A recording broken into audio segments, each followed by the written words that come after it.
신율의 뉴스 정면승부 4부 시작하겠습니다. 오늘 4부 여론을 바르게 읽는 라디오 약칭 여바라죠.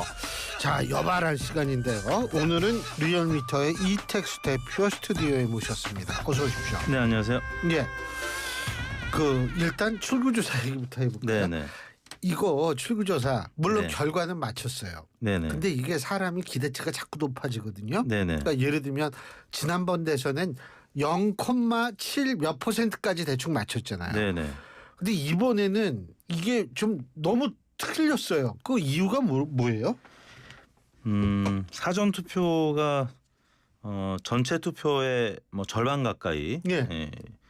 나오고 있습니다. 그러다 보니까 사전 투표의 중요성이 커지고 있는데 출구 조사를 사전 투표는 못 하게 돼 있습니다. 예. 법 규제 법적으로 때문에. 그렇죠. 네, 그래서 본 투표만 할 수 있고 현장에서 하는 출구 조사도 그렇고 전화 조사도 출구 조사 대신하는데 사전 투표했다는 분들한테 누구에게 투표했는지 물어보질 못하게 돼 있고 투표했는지 물어보고 투표했다고 하면 어느 후보를 평상시에 지지했습니까? 이렇게 물어봐야 돼요. 그러니까 굉장히 우회적으로. 뭐 그게 네. 그겁니다만 네네. 그거 우리 전문 용어로 눈 가리고 아웅이라고 그러죠. 예. 네, 그래서 또 전화 면접 방식으로 결국에는 사전 투표 한 5%가량 예. 가까운 분들을 하게 되는데 전화 면접 조사는 아시다시피 비밀 투표 방식은 아닙니다. 출구 조사는 오래전부터 마우스 투 마우스 직접 물어보는 방식에서 모의 투표함으로 비밀 투표 방식을 바뀌면서 거짓 응답 또 샤이 표심이 거의 없어졌는데 전화 조사는 여전히 샤이 표심이 있다는 겁니다. 특히 열세 후보 이번 열세 후보는 김문수 후보죠. 그러니까 김문수 후보가 실제 득표율보다 조금 덜 잡혔고 그다음에 뭐 이번 선거의 구도 자체가 계엄 탄핵 이 국면에서 치러진 선거였기 때문에 여당 심판 정서가 굉장히 강했죠. 모든 여론조사 기관들이 지지율로 물어봤을 때는 뭐 격차가 있었습니다만 정권 심판이냐 정권 연장이라고 물어봤을 때는 한 번도 뒤집혀진 적 없이 55대 49도가 유지가 됐단 말이에요. 그래서 이재명 후보가 50%를 넘어서 이 정권 교체 55%까지 올라갈 것이냐 이 여부가 관심의 대상이었고 정권 연장 40% 김문수 후보가 40%를 넘어설 수 있을 것이냐 이 구도의 문제였지 실질적으로 구도가 한 번도 바뀐 적이 이제 없었기 때문에 이 샤이 표심 열세 표심을 사전 투표한 분들의 전화 면접 조사 과정에서 좀 밝히는데 조금 어려움이 있었다. 그래서 결국에는 향후에 이 블랙아웃 기간 6일 동안에 있는 이 우리나라에만 있는 이 규제, 그다음에 이 사전 투표를 하는 사람들에 대한 출구 조사 이 부분 규제를 좀 없애줘야지 이 방송 3사 출구 조사가 좀 예전에 그 명예를 다시 찾을 수 있지 않을까 싶습니다. 사실 우리가 ARS 조사라고 얘기를 하는 거, 네. 제가 이제 항상 저도 이제 언론하고 인터뷰를 많이 하잖아요. 네. 그게 선거가 다가올수록 ARS는 진짜 잘 맞는다. 네. 왜냐하면 정치적 고관여층이 주로 대답을 하고 거기에 응답한 사람들은 거의 100% 선거장 투표장에 나간다. 네, 그러니까 이게 정확하다 이런 얘기들을 많이 하는데 요번에도 블랙아웃 기간 동안 좀 하셨죠. 그 어렴풋이 좀 어떻게 네, 블랙아웃 기간 동안에도 했고요. 저희가 이제 리얼미터 같은 경우는 자체적으로 당일 투표 당일 본투표 당일 8시에 발표를 했는데 자동응답 방식으로 발표한 유일한 조사 기관이 저희 리얼미터였는데요. 김문수 후보 열세 후보였던 김문수 후보의 득표율은 실제 저희 예측치하고 거의 비슷하게 41.5 예측을 했는데 41.15% 나왔거든요. 근데 전화 면접 조사로 한 곳들은 김문수 후보 득표율을 대부분 30%대 후반으로 예측을 했습니다. 그게 방식 차이가 사실은 응답자의 성향 차이로 나타나게 그러니까 네. 고관여층이냐 아니냐 이렇기 때문에 이게 정확하다고 그렇죠. 이제 선거에 다가올수록 특히 전화 면접 조사보다는 자동응답 방식이 투표 의향 물어보면 거의 대부분 투표 그렇죠. 의향자들이고요. 100% 가죠. 예. 그래서 이제 미국 같은 경우는 전화 면접 조사의 경우에 그 투표 의향이 있는지 물어봐서 투표 의향이 있는 분들만 사실 결과를 발표합니다. 근데 우리나라는 전체 투표 의향이 없는 분들까지도 포함해서 발표하기 때문에 그래서 샤이 표심이 있을 수밖에 없었다는 거고요. 아무튼 뭐 이번 선거의 구도가 워낙 국민의힘 김문수 후보한테는 좀 불리했죠. 축구로 치면 기울어진 운동장. 제가 이제 오면서 보니까 쿠웨이트 경기 때문에 여기 굉장히 막히더라고요. 아 오늘 그 쿠웨이트 경기요? 예, 좀 이따 이제 경기를 합니다. 아, 그 진작 말씀해 주시죠. 아, 저 오늘 모처럼 차 갖고 왔는데. 아유. 그다음에 이제 장기로 치면 김문수 후보는 차 떼고 포 떼고 한 경기였고요. 그다음에 바둑으로 치면은 한 몇 점 상대방한테 주고 한 거고, 골프로 치면 핸디캡 한 5타 주고 한 거고요. 달리기로 치면 모래주머니 차고 한 거거든요. 예. 결정적으로 단일화가 결국 안 됐고, 예. 단일화 하냐 마냐 때문에 당내 분란이 굉장히 컸죠. 그다음에 이번 선거가 김문수 대 이재명 구도로 막판엔 갔지만 결국에는 윤석열 대 이재명 구도가 계속 그렇죠. 또 예. 왔었기 때문에, 그다음에 마지막으로는 부정선거하고 사전투표 거부, 이게 끝까지 발목을 잡았어요. 지난 2022년 선거 때는 그래도 윤석열 후보가 사전투표 하자, 당에서 적극적으로 사전투표 독려 캠페인을 했는데, 이번에는 김문수 후보가 초반에는 사전투표 없애겠다 이런 공약을 발표하면서 예. 다소 혼란이 있었습니다. 그러다 보니까 한 표라도 더 긁어 모아야 되는데 여러 가지 좀 장애가 좀 있었던 선거였기 때문에 김문수 후보 입장에서 좀 어려웠던 선거였었고, 여론조사에서도 그게 좀 잘 안 잡혔죠. 자, 그리고 리얼미터가 어제죠. 9일이 어제죠. 네. 어제 그 에너지경제신문 의뢰로 4일 5일 양일간 전국 18세 이상 총 12명을 대상으로 ARS 방식의 여론조사를 실시했고요. 자세한 내용 중앙선거 여론조사 심의위원회 홈페이지를 참조하면 되는 여론조사에서 이게 처음일 거예요. 아마 이재명 네. 대통령 지지율. 그죠? 얼마 나왔어요? 국정수행 전망으로 물어봤습니다. 기대치를 물어봤는데, 왜냐하면 6월 3일 날 선거였고 6월 4일 5일 조사했기 때문에 국정수행을 평가할 만한 그런 기간이 아니어서, 보통 인수위가 없는 문재인 그렇죠. 대통령 때도 그랬고 예. 한 적어도 2주에서 4주 정도 예. 기대치를 물어보는데요. 이재명 대통령이 국정수행을 잘할 것이다라는 긍정적 전망이 58.2%로 나타나서 지난 윤석열 대통령의 첫 주, 그때는 인수위 이제 첫째 주였는데요. 그때는 52.7%였는데 그때보다는 6%포인트가 높았고요. 그 전에 문재인 대통령 때는 74.8%였었습니다.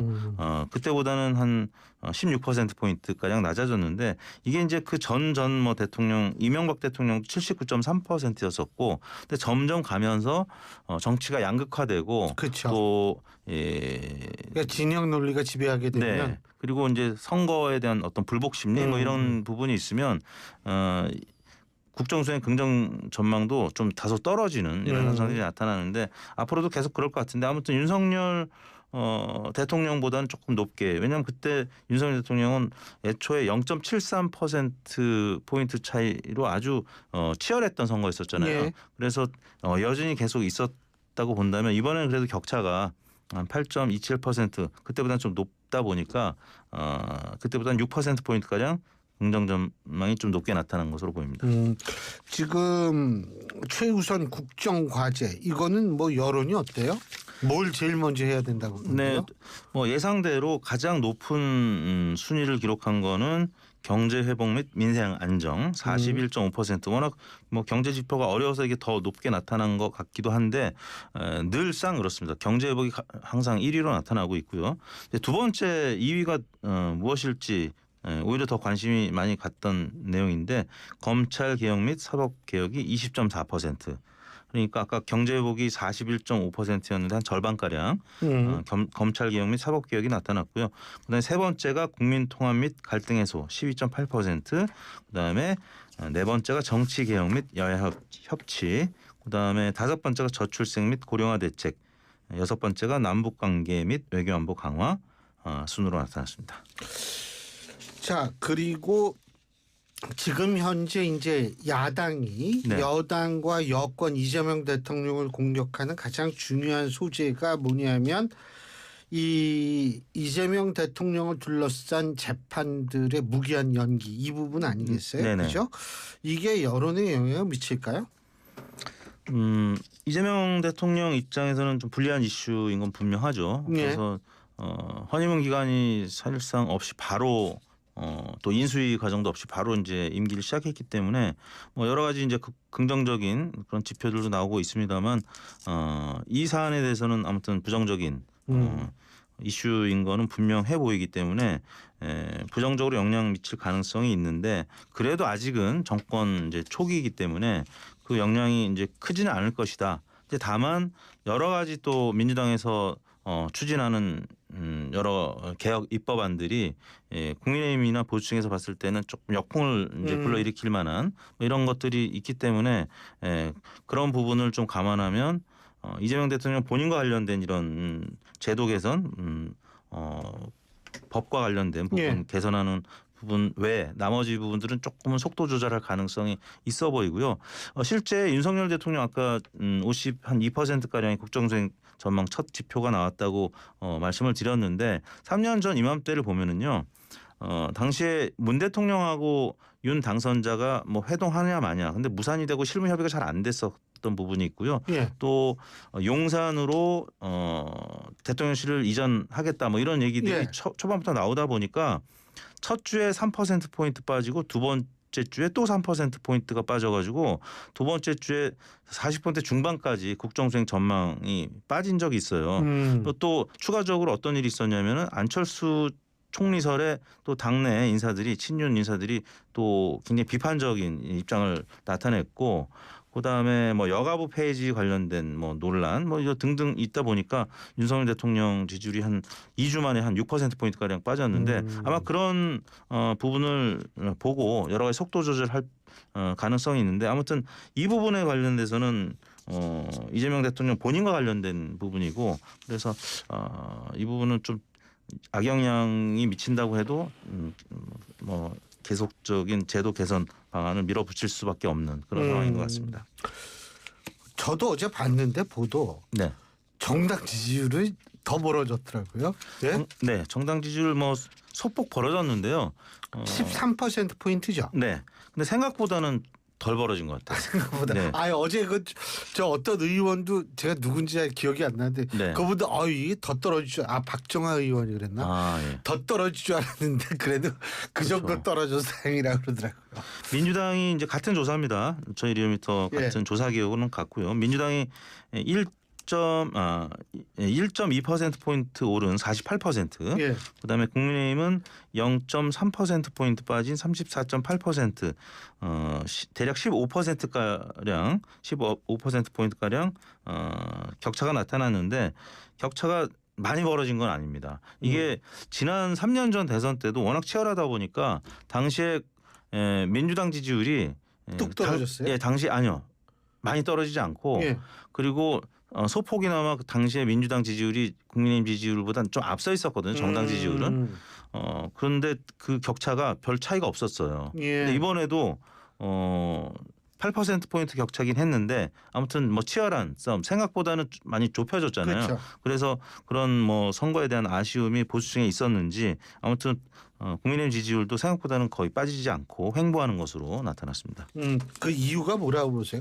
왜냐하면 사실 국민의힘 지금 하는 거 보면 네. 이거 나오는 게 저는 굉장히 기적적이다라는 생각이 들거든요. 네. 왜냐하면 친윤이라는 쪽에서 아직도 주류의 자리를 내놓을 생각이 별로 없어 보이고 네. 이 비주류에선 또 공격이 오고 계속 이렇게 싸우고 있으니까요. 근데 예. 이유가 뭘까요? 패배에 대한 아쉬움이 크겠죠. 이 단일화만 됐어도 예. 이준석 후보하고 단일화만 됐어도 그리고 그 앞서 한덕수 후보하고 단일화가 좀 스무스하게 잘 됐어도 예. 그러면 잘하면 역전도 가능하지 않았을까라는 얘기인데요. 실제 이재명 후보하고 권영국 후보의 지지율을 합치면 50.4%. 그러니까 살짝 과반을 넘었고 그다음에 김문수 후보하고 이준석 후보 지지율 합치면 49.49. 거의 50대 50 싸움이었거든요. 예. 그래서 0.91% 보수하고 진보 굳이 따지자면 지난번에 0.73%포인트 차이였는데 와 이렇게 많은 핸디캡을 갖고도 선거를 치렀는데 보수 진보 두 후보 합쳤더니 0.9%포인트 차. 야 이거 너무 아쉽다. 그래서 아쉬운 그 마음이 다음 선거까지 좀 이어지는 그런 여진이 좀 있는 것 같은 느낌이 들고요. 두 번째는 부정선거와 관련된 논란은 여전히 이어지고 있습니다. 민경욱 전 의원 그다음에 이영돈 PD 등이 계속 이와 관련돼서 얘기를 하고 있고요. 또 미국에서 부정선거 감시단이 왔다고 했는데 여러 가지 심지어 미국 쪽에서 온 분들조차 부정선거에 대해서 뭐 이런 저런 얘기들 하고 있다. 그러니까 선거 불복 심리가 좀 남아 있고, 그러니까 우리가 실제 진 게 아니다. 이길 수도 있었는데 진 게 아닌데 이렇게 결과가 나왔다. 믿을 수 없다라고 하니까 국민의힘 지지율을 잡고 있는 거죠. 여론사 오면 우리가 진 게 아니기 때문에 지지한다고 밝히고 다시 선거하면 이길 수 있을 것 같은데 사전투표 없이 본투표만 했다면 이길 수 있을 것 같은데 이런 미련이 남아 있는 거죠. 그 제가 이건 그냥 좀 한 가지 네네네. 이준석 의원도 뭐 10%를 못 넘었다 뭐 이래가지고 하지만 나름대로 굉장히 선전한 것 같은데 그 선전의 비결이 뭘까요? 그렇죠. 8% 정도면 사실 5%에 미치지 못했던 재상 후보들이 많이 있는데 그렇죠. 나이도 지금 굉장히 젊은 가까스로 피선거권을 이제 얻은 40 나이에 8%의 득표를 한 거는 사실 큰 성과가 있었다고 봐야 될 것 그렇죠. 같고요. 이제 다만 3차 TV 토론 때 했던 신체 이제 발언 때문에. 실언으로 보이는 그 부분 때문에 그런 건데 사실 그 발언이 아니었어도 사표 방지 심리 때문에 어차피 제가 볼 때는 한 10% 초반 뭐 11%까지 나온 지지율도 있었던 것 같은데 그래서 조금 아마 후퇴했을 가능성이 있어요. 근데 잘했다면 10%는 유지했을 텐데 그래서 절반 정도는 선거비용 보전을 받을 수 있었을 텐데 이제 그 부분이 좀 아쉬운 대목이긴 합니다만 그래도 8%뭐 많은 전문가들이 뭐 한 7% 6%까지도 이제 생각했는데 1%뭐 포인트 차이가 뭐 무슨 큰 의미가 있겠느냐라고 하지만 그래도 8%면 비교적 선전했다라고 봐야 됩니다. 본인의 실언 외에도 아무튼 사표 방지 심리가 있었음에도 불구하고 그 정도 가져간 거는 역시 탄핵에 대한 20대 30대. 혹은 뭐 30대 남성들의 지지가 여전히 큰 것 같고요. 실제 아까 이재명 대통령의 긍정 전망이 58%라고 했는데 유일한 연령대 20대는 부정적인 전망이 더 높았습니다. 심지어 60대, 70대도 긍정 전망이 더 높았는데요. 이재명 정권 전방 네, 이재명 대통령에 대한 국정수의 긍정 전망이 모든 연령대가 긍정 전망이 높았는데 20대만 특히 남성 때문이겠죠. 부정적인 전망이 50%를 넘었습니다. 물론 이제 20대는 규모가 작기 때문에 표지 오차가 좀 있을 수가 있는데 아무튼 20대의 이 흐름은 선거 때도 그랬고 선거 끝난 다음에도 여전히 이재명 대통령한테는 좀 아쉬운 대목, 그다음에 이준석 전 후보한테는 좀 기대할 만한 세대이기 그러니까 때문에 한마디로 얘기해서 이건 탄핵 진짜 잘했고 비상계엄 잘못된 건데 그렇다고 해서 탄핵 반대를 외쳤던 세력을 뽑기는 좀 뭐하고 그렇죠. 이재명 후보도 별로 좀 아니라고 생각. 이러니까 이준석 후보한테 갔다. 이렇게 그렇죠. 이해하면 되겠네요. 네. 자, 그리고 지금 국민의힘 지지율이 그러니까 앞으로는 좀 뭐 예를 들면 홍준표 전 시장의 신당 창당 소리라든지 이런 거 뭐 그러고 이제 거기 또 지금 싸우고 있잖아요. 김문수 전 후보도 뭐 당권 도전하느니 마느니 뭐 김용태 비대위원장 체제가 가느니 마느니 어떻게 전망하세요?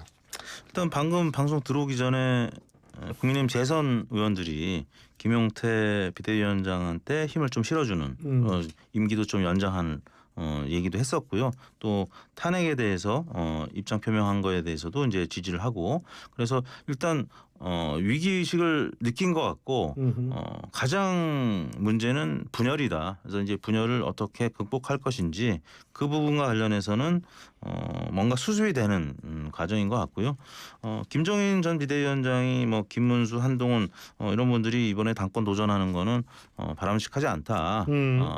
그분들 입장에서 봐도 천천히 다음을 도모하는 것이 낫지 지금 이런 위기 상황에서 또 당권 도전에서 막 분란을 일으키면 더 안 좋을 것이다라고 했는데 지금 많은 뭐 여의도 정가에서 전문가들은 김문수, 한동훈 이 두 분이 전당대회가 펼쳐질 경우에는 출마할 걸로 보는 분들이 훨씬 더 많거든요.